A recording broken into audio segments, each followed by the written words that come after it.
Students, सर्वप्रथम पाठशाला YouTube studio, we are going to start a new chapter जिसको हम देख रहे हैं। आज चैप्टर हमारा फ्लेमिंगो से है, द इंटरव्यू। चैप्टर दो पार्ट्स में हमारा, और पहले पार्ट्स को अगर हम देखें उससे पहले थोड़ा सा इंट्रोडक्शन देखें। ये इंट्रोडक्शन देता है the interview, the penguin books of interview से लिया गया है, और actually it was a very detailed part, तो इसको एडिट करके क्रिस्टोफर सिल्वेस्टर ने लिखा है। क्रिस्टोफर सिल्वेस्टर को बात करें तो he was a student of the Cambridge university, not Cambridge university, basically history का स्टूडेंट था। अब ये जनरली बड़ा कंफ्यूजन रहता है, Cambridge university, Cambridge is a place जहां पे बहुत सारी यूनिवर्सिटीज हैं, ठीक है ना। तो उसमें पीटर हाउस में पढ़ा हुआ है ये, कैम्ब्रिज के अंदर। तो ये रिपोर्टर था प्राइवेट आई का 10 साल तक, उसने इसको एडिट किया और इसमें बहुत सारे फीचर्स लिखे, और यहां इंटरव्यू के बारे में बताते हैं, इंटरव्यू के ओरिजिन के बारे में बताते हैं, इंटरव्यू के बारे में डिफरेंट सेलिब्रिटीज के क्या व्यूज हैं उसके बारे में बताया गया है। लगभग 130 इयर्स पहले इंटरव्यू की शुरुआत मानी गई है। इंटरव्यू की स्टार्टिंग जो है ये मानिए लगभग 130 इयर्स बैक ये रहा होगा, और आज जो है जर्नलिज्म में interview plays very important role. अब आज की तारीख में आप जो है इंटरव्यू को ज्यादातर पॉडकास्ट बोलते हो, इंस्टेंट क्वेश्चन और इंस्टेंट आंसर्स वहीं पे मिलते हैं। बहुत सारे पॉडकास्ट होते हैं, वो भी एक इंटरव्यू ही होते हैं, बस अंतर यह उन्हें हम पॉडकास्ट बोलने लग गए हैं।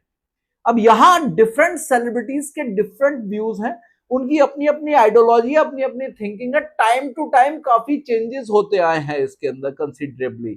कुछ लोग मानते हैं ये इंटरव्यू जो है ना, ये बेसिकली उनकी लाइफ के अंदर बड़ा एक ऐसा रोल प्ले करता है जिससे उनकी लाइफ शटर हो जाती है। ये कुछ लोग कहते हैं it is an unwarranted insertion, unasked intervention in their life, और वो कभी अलाउ नहीं करते इंटरव्यू होने के लिए। अब इसके अंदर हम बात करें तो some people believe that it is like, जैसे प्रिमिटिव कल्चर में लोग अपनी फोटोग्राफ नहीं बनवाते थे, पोर्ट्रेट नहीं बनवाते थे, तो इस तरीके से उनको फीलिंग आती है कि भाई somebody is stealing your soul। लोग इस वजह से बोल करके अपना पोर्ट्रेट नहीं बनाते थे। ये अगर आप 11th के कुछ चैप्टर याद करो तो उसमें आपको वेस्टर्न और चाइनीज आर्ट की बात की गई थी, और चाइनीज आर्ट में ड्रैगन की आंख नहीं बनाई थी कि कहीं वो उड़ ना जाए। In the very same manner यहां पे वो बताता है कि लोग जो है ना नहीं चाहते थे कि बने, और इसी वे में in the very same manner लोग इंटरव्यू देना पसंद नहीं करते। अब बात करें तो स्टार्टिंग होती है जो डिफरेंट सेलिब्रिटीज है, उसमें सबसे पहले सेलिब्रिटी का नाम दिया गया है वीएस न्योपाल। वीएस न्योपाल एनआरआई हैं, एक बेसिकली नोबेल प्राइज विनर है लिटरेचर के अंदर। कहते हैं उनकी फीलिंग्स क्या है, आप देखिए वर्ड टू वर्ड समझना जरूरी है। What he says, feels that some people are wounded by the interviews and lose a part of themselves। उसका मानना है कि कुछ लोग इंटरव्यू से वुंडेड हो जाते हैं, जख्मी हो जाते हैं, इंजर्ड हो जाते हैं, और अपने अंदर का कुछ पार्ट खो देते हैं। दैट मींस कॉन्फिडेंस लैक कर जाते हैं।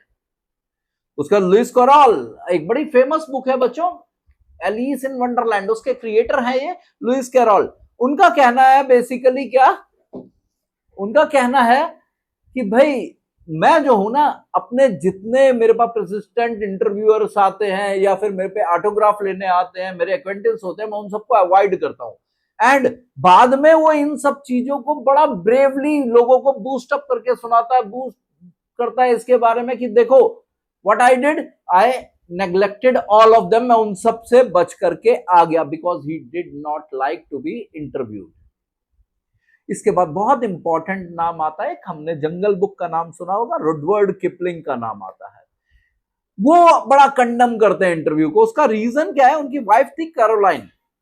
एक दिन उनको 14 अक्टूबर 1892 में उनके पास दो रिपोर्टर्स आते हैं बॉस्टन से। कहां से? बॉस्टन से दो रिपोर्टर्स आते हैं।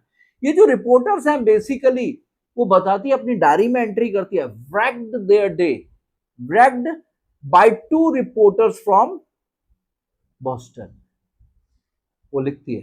अब बेसिकली उनका कहना है भाई why do I refuse to give interview, क्यों दूं भाई, मैं क्यों मना करूं? उसका रीजन है बिकॉज इंटरव्यूज आर इमोरल। पहला पॉइंट बोला इंटरव्यू इमोरल है, इट इज ए क्राइम, और इस क्राइम का ऑफेंस है क्या, इसको पनिशमेंट उतनी मिलनी चाहिए जैसे किसी को कोई स्टैब करता है, असॉल्ट करता है, उतनी पनिशमेंट इंटरव्यूअर को मिलनी चाहिए। And it is cowardly and wild. Basically interview में प्रॉब्लम क्या रही, प्रॉब्लम ये रही कि somebody is asking your about your personal life, और उस समय आप या तो जवाब दोगे या नहीं दोगे, नहीं दोगे फंस जाओगे। तो वहां that is why she says that it is a cowardly and wild. But Kipling himself has taken interview, ये असॉल्ट खुद जो है ना मार्क ट्वेन के ऊपर उन्होंने किया था कुछ साल पहले।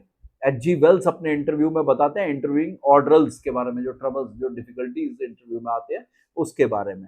फिर भी वो फ्रीक्वेंटली इंटरव्यू देते हैं। 40 इयर्स लेटर वो खुद देखते हैं, वो जोसेफ स्टालिन, शॉ बेलो, इनके कंसेंट करके इंटरव्यू कई बार ले चुके होते हैं। इसके बाद वो बात करते हैं इंटरव्यू के जो ना बहुत सारे ड्रॉबैक्स हैं। अभी तक हमने देखा कि सब लोग इसको डिसलाइक कर रहे हैं, लेकिन इसके अपने कुछ बेनिफिट्स भी हैं, क्योंकि ये कम्युनिकेशन का सबसे सर्विसेबल मीडियम है। कम्युनिकेशन का सबसे सर्विसेबल मीडियम है दीज डेज। आज की तारीख में हम ये माने तो कंटेम्परेरीज के बारे में आपने जानना है ना, तो उनके इंटरव्यू सुन लो, you will come to know what they are saying. और almost everything the moment a person speaks, बंदा जैसे ही कुछ बोलता है, at that very moment we get all the information from that. इसके बीच में एक बड़ी इंपॉर्टेंट लाइन मेंशन की गई है, it is like thumbprints on the wind pipe, thumbprints on the wind pipe. ये बड़ा इंपॉर्टेंट स्टेटमेंट है, इसके ऊपर क्वेश्चन भी आता है बच्चों, इस चीज को ध्यान रखना, बहुत इंपॉर्टेंट स्टेटमेंट ये माना जाता है। तो इंटरव्यूअर इस समय एक अनप्रेसिडेंटेड पावर रखता है और इन्फ्लुएंस रखता है which can change the course of life. ये हमारा फर्स्ट पार्ट था। Come to the second part of this chapter. Second part क्या कहता है, इट इज बेसिकली ये इंटरव्यू होता कैसा है, उसका एक एग्जांपल है। एक कॉरेस्पॉन्डेंट है जिसका नाम है मुकुंद पद्मनाभन, और न्यूज़पेपर है द हिंदू। ये जाते हैं, मिलते हैं यूनिवर्सिटी ऑफ बेलेगानो इटली के प्रोफेसर उम्ब्रेटो इको से। यूनिवर्सिटी ऑफ बेलेगानो बड़ी पुरानी गवर्नमेंट यूनिवर्सिटी है इटली की, और ये जो प्रोफेसर हैं बेसिकली इनके बारे में बताएं तो what he has done, he has written very widely, बच्चों की बुक से लेकर के नॉवल तक। Semiotics is a sign language, उससे लेकर के उसने नॉवेल्स तक सब चीजें लिखी हुई हैं। और नॉवेल्स भी कोई छोटी मोटी नहीं, एक मल्टी सक्सेसफुल नॉवल थी द नेम ऑफ द रोज, जिसकी मेरे ख्याल से 10 मिलियन कॉपीज यानी 1 करोड़ कॉपी बिकी थी। तो उनका इंटरव्यू लेने जाते हैं मुकुंद पद्मनाभन, जो कि द हिंदू के न्यूज़पेपर। एक प्रॉपर इंटरव्यू कैसा होता है दैट हैज बीन एक्सप्लेन्ड। तो मुकुंद कहता है इंग्लिश नॉवलिस्ट और एकेडमिक है David Lodge. Basically once he said I can not understand how one man, who is this one man, one man is Umberto Eco, can do all the things he does. वो करता है, कैसे कर रहा है भाई ये आदमी, अकेला कैसे कर सकता है। कहता है मे बी उनको लगता है, उम्ब्रेटो रिप्लाई करते हैं, कि मैं कुछ अलग अलग कर रहा हूं, but I am doing the same thing, I am convinced I am doing the same thing. अब मुकुंद पूछता है विच इज, क्या है भाई वो, ऐसा क्या कर रहे हो जो सेम है। वो जवाब देते हैं बेसिकली मेरे जो लिखने के प्रिंसिपल है, फिलोसफिकल थॉट्स है, वो सारे सेम है, एडल्ट्स के लिए हो या बच्चों के लिए हो। कहता है ये चीजें क्या है, बेसिकली मेरे फिलोसफिकल थॉट्स, एथिक्स जिन्हें बोलते हैं, वो क्या है, नॉन वायलेंस है, ठीक है, उस चीज को लेकर के मैं लिखता हूं। मेरा एक सीक्रेट है बड़ा सिंपल सा। बेसिकली मैंने क्या बताया, मैंने देखा कि लाइफ में जो एम्प्टी स्पेसेस है ना उनको रिमूव कर दो। जितनी लाइफ में एम्प्टी स्पेसेस हैं उनको आप रिमूव कर दो। जब एम्प्टी स्पेसेस रिमूव कर देंगे तो क्या होगा, लाइफ जगह बड़ी छोटी है, यूनिवर्स बड़ा छोटा सा हो जाएगा। तो कहता है व्हाट आई डू, मैं क्या करता हूं, बेसिकली सपोज कीजिए आप ऊपर आ रहे हो, मेरे पास एलिवेटर से। अब आजकल तो एलिवेटर बड़ी स्पीड से चलते हैं, पहले बड़ी धीरे धीरे चला करते थे। कहता है जब तक आप मेरे पास तक आते हो इतनी देर में मैं जो हूं एक आर्टिकल लिख लेता। तो आई यूज एम्प्टी स्पेसेस, और ये एम्प्टी स्पेसेस को क्या बोलता हूं मैं, इंटरसाइट्स। क्या बोलता हूं मैं, इंटरसाइट्स। बच्चों इसके ऊपर एक क्वेश्चन आ जाता है, इंटरसाइट्स के ऊपर शॉर्ट क्वेश्चन आने का बड़ा चांस रहता है, ध्यान रखना। कहता है और यहां मैं लिखते लिखते अपने इसी तरीके से अपना काम करता हूं, एंड ही लाफ्स। अब मुकुंद कहता है भाई everyone can not do it, हर कोई तो ये नहीं कर सकता जो आप कर रहे हो। दूसरा, आप जो लिखते हो ना बड़ा डीपर्सनलाइज्ड वे में लिखते हो, ठीक है। और सबसे बड़ी बात क्या है, जो कि जनरली डल और बोरिंग नहीं है। और क्या आपने इस अप्रोच को क्या खुद अडॉप्ट किया है जानबूझकर, या फिर ये नेचुरल है? तो अब यहां उम्ब्रेटो एक पॉइंट को बड़ा क्लियर करते हैं। उम्ब्रेटो बताते हैं, well I was writing my doctoral dissertations in Italy, मैंने जब प्रोफेसर्स को अपना स्कॉलरी वर्क दिया तो उस वर्क को पढ़ते हुए उन्होंने देखा कि मैंने एक बड़ा सिस्टमेटिक तरीके से काम किया। जनरली जितने डिसर्शन सबमिट होते हैं वो क्या होते हैं, पूरा लिख देते हैं, उसमें फिर फॉल्स हाइपोथेसिस निकालते हैं, उसके बाद फॉल्स करेक्शन करते हैं और फिर सबमिट करते हैं। But I didn't do that. मैंने उन्हें प्रॉपर रिसर्च की, उसमें मैंने अपने ट्रायल्स एंड एरर लिखे। ध्यान रखना, व्हाट आई डिड, मैंने प्रॉपर अपने ट्रायल्स और एरर लिखे। अब यहां जो प्रोफेसर थे ना उस समय, वो मेरे डिसर्शन को पब्लिश करवाते हैं, एक बुक उसकी पब्लिश होती है, दैट मीन्स वो मुझे अप्रिशिएट करते हैं। तो मेरे पास ये नेचुरल तरीका आया इसको लिखने का, मेरा ये मानना था। अब ये जो पॉइंट ऑफ टाइम था, उस समय मेरी एज थी 22। उम्ब्रेटो बताते हैं I was 22 at that time, और मुझे पता चल गया कि स्कॉलरी बुक को कैसे लिखना है। रिसर्च वर्क मेरी जो किया था in the very same manner I did. मेरे एक फ्रेंड थे बेसिकली, जिनका नाम था रोनाल्ड बार्थ। कहता है ही वाज वेरी फ्रस्ट्रेटेड, वो एक एसिस्ट थे और वो नॉवल लिखना चाहते थे। Even before his death he could not right any novel. कहता बट मेरे अंदर ऐसी कोई फ्रस्ट्रेशन नहीं आई, मैंने नॉवल लिखनी शुरू की at the age of 50। Reason क्या था, मेरा लिखने का वे था नैरेटिव, कहानी के वे में लिखता था मैं, तो नॉवल भी उसी वे में लिखी जाती है। वन डे, एक दिन जो था, I have nothing to do on one day, मेरे पे कोई काम नहीं था, तो व्हाट आई डिड, मैंने क्या किया भाई, मैंने नॉवल लिखना शुरू किया और novel satisfied my taste as well. अब मुकुंद जो है यहाँ पे बोलता है कि भाई नॉवल की बात करें तो आपकी एक फेमस एकेडमिशियन है, आपने बहुत सारी चीजें लिखी, जिसमें नेम ऑफ द रोज सबसे फेमस आपकी नॉवल रही।